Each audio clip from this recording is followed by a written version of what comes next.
5 seconds.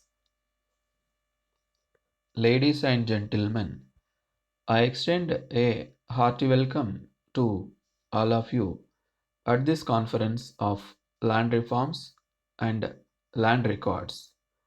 I specially welcome Chief Minister of Punjab, who is representing the state after a long time. I do hope that many of the problems which can be tackled only by a popular government will not become easier of solution. The governor had done a good job, successive governors have done well.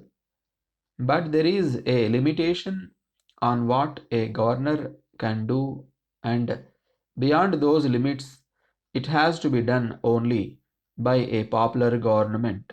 So, I am glad that the attends this conference has taken special interest in this subject, and I hope it will be possible for his government to show results. My colleague has already placed before you the outline of the deliberations which you are going to have. I need not to repeat all that he has said, but let me start by asking why this conference has become necessary. The central government have nothing to do with land reforms. According to the constitution, they fall completely within the purview of the state government. Why should I go out of the way to call all of you? It is not my constitutional responsibility, it is yours. After 50 years, and if you ask me, it is much more longer than 50 years because land reform was one of the accepted programs of all the political parties even before independence.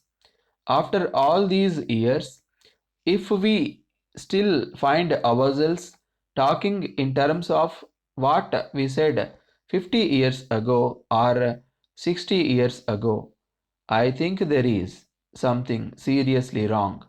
And it is nobody's credit that after 50 years we are still having a conference on land reforms, which means that what we promised to the people before independence, after independence, election after election has not been done, or what has been done is only a part. So, I want an end to these conferences. If I could make this the last conference to be ever held in Delhi, I would be happy. What I want now is total implementation within a time frame fixed by us today. We have told the chief ministers that all the surplus lands available under the land ceiling laws in the states should be distributed before the end of this year. Now the record which I have before me very clearly indicates that we are nowhere near that. It is possible that there are some special difficulties. It is possible that in some cases it may take a longer time. Then I want to know what the agrarian structure in this country is going to be ultimately.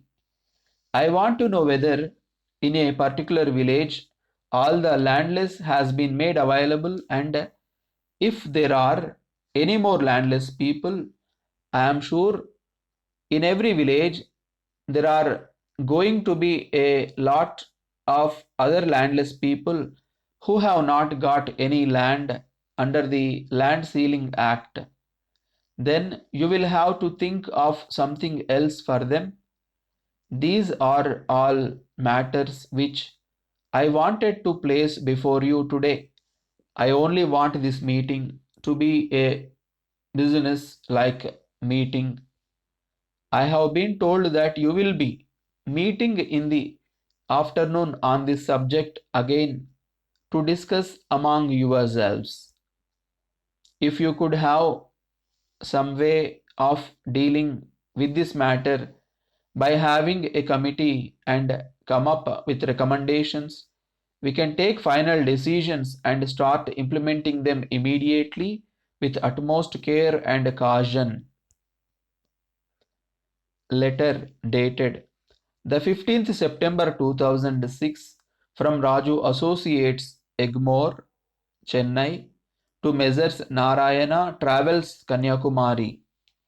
Dear sirs, this has reference to the visit of our representative last week to your office to discuss about the chartering of a luxury tourist bus on permanent basis for our guests. Since our guests and visitors come from foreign countries in batches around the year, it has been decided that we have a luxury tourist bus with music and video facility on permanent basis for tours at reasonable rates. Besides the fixed monthly payment to you as a renting fee, the actual expenses for petrol consumption, daily charges of drivers, attendants, etc., will be paid separately by us. In addition to the above, when the tours actually take place, a well experienced driver and attendant may please be posted for the smooth operation of the tourist bus. We would meet the expenses towards minor repairs up to 1000 rupees in a single package. If there are repairs to be attended to beyond this amount, it should be borne by you. It may be stated that the matter has not yet been finalized, though we are very eager to finalize it soon because one batch of our visitors would be here from Russia within a fortnight. Our representative will call on you again in a day or two. We hope you will sign an agreement with him in this respect. Yours faithfully,